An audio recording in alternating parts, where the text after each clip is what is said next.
Togo Info, le Togo à votre portée. Donc, à ma façon, les conditions ne sont pas les problèmes. L'idée que l'on a condition, l'esprit d'organisation, il dit 10 000 euros, à Biaou, on est les cas de jopé, donc on est les deux au mieux. Et mi quand on dit que Miléa, né au d'accord, né Togovio sommet en 2020 comme président de la République. Dit Joe, Gane Belani, président Fomia Singbe, Béa son pouvoir, son nom meilleur, parce que à meilleur monde qu'on a continuité de l'État, et un monde qu'on a sauvegarde de conditions des anciens, et un monde qu'on a unité nationale, et un monde qu'on a développé le pays en mettant toutes les forces ensemble anti. Donc, on a dit 10 000 quand on a quand Dieu le fou, pas tchaleo, et civil en 2020 à Kememido, nous d'accord. Quelles que soient les conditions, quels que soient ceux qui sont là-bas, Kodjo Viton sera proclamé président de la République togolaise par la grâce de Dieu. Mais là, après, nous mettons tout qui est meilleur. Nous avons tout combien de choses que d'accord. Voilà, nous avons sous que la signe. Et moi, là, muni, je me suis dit, ça va. Nous avons mis la somme, nous avons sous à quoi et mis la défense. Et bien, nous avons tout combien de choses que nous avons beaucoup, mais nous avons d'accord.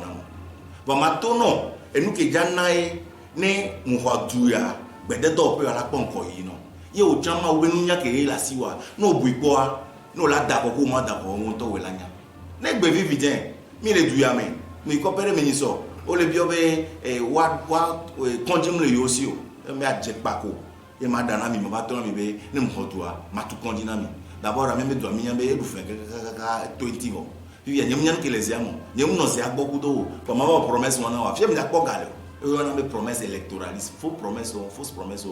Voilà qu'il y a un ton de maintenant. Ne duyanyo ntifa fale. Amérique ko les copies on mais Amérique les copies on mais ko yovo de oni nganga la fiafio. Ne duyanyo boye fa fale. Ya mo ki bova wa be dume. Ye ko ndekene me o va le ipo yo be ame ajani e janyan ko le ono o be kondim lo ni ade pepe mlo. O la tembo ya ko Beho, il y a plein d'éléments fondamentaux nécessaires au remède. Allez bien américain, il y a le copé, mais on va soigner doit filer. Bon, attends qu'on n'est pas mais ça il y a piqué la doigt. Parce que on y nous gagne les du temps, on va bon on pas nous le va be copé mais voilà be ah, yo ma tante quoi état. Donc à nous qui n'en avait verré, et on a été vieux wa, nous expliquer na non bena, aya ko le doit enseigner mais. Il y a programme que la signe et la nabe aya on la vaille.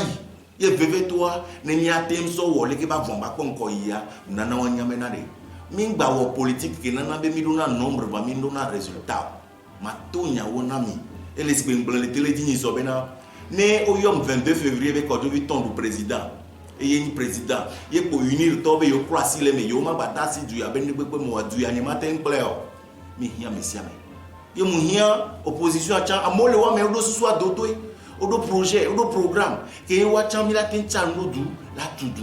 Donc à veve toi, Togo vio, soheo, nana onyana bena, montala muni, et me so dîner quoi que ben sova, botea et wabo, et quand toi ma wewane. Donc à nyake blona, na Togo vio yo senemea, et on y a meya, et toi si applique les niveaux, ventona yo, yebe do solution. Que la tension n'a ne be moi la quoi me baba na me ne be quoi ne quoi no be se nouvelle vision ko quoi la quoi be wan to wana funga ka mo bio no se be o gane no kana o be mu ga be nya yo no honde di se le bio me a fun ko la wa pe na wono na o ga be ya we donc anya ga ke no na sinya ye won be jesi ayawa ye ma wo venu ye be ndo programme e ba me no be le din ke ne mi toto ajiare e la quoi me baba lo